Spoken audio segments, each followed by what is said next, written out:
India में matrimonial disputes में सबसे ज़्यादा स्ट्रैटेजी फॉलो की जाती है। फॉर एग्जांपल शादी के बाद हस्बैंड ने घर से वाइफ को निकाल दिया, या फिर वाइफ खुद घर छोड़ के चली गई। अब आप कोई भी एक्स-वाई-ज़ेड रीज़न सोच सकते हो।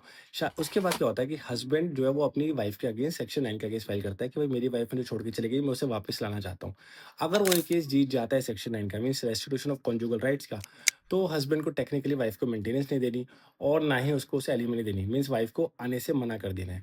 साथ ही साथ वो अपनी मदर के थ्रू एक डोमेस्टिक वायलेंस का केस भी फाइल करवा सकता है, प्रेशर बनाने के लिए। उसके अलावा वो एक डाइवोर्स का केस फाइल कर सकता है on the basis of क्रूरलिटी and desertion bye wife.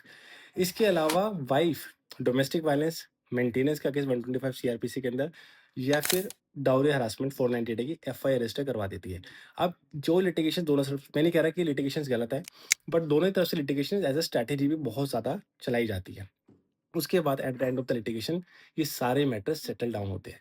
Means parties को ये समझना है कि शायद शादी के या केस के इतने सालों बाद 10 साल, 8 साल, 5 साल वेस्ट करने से बेटर अगर उन्होंने पहले बैठ के बात कर ली होती तो शायद इतने साल लिटिगेशन के कोर्ट के जो धक्के खाए वो शायद बच जाते। बट ऐसा होता नहीं है। पार्टीज़ सीरियसली अपना कीमती वक़्त कोर्ट के धक्के और अपनी ईगो को सैटिस्फाई करने में लगा देती है।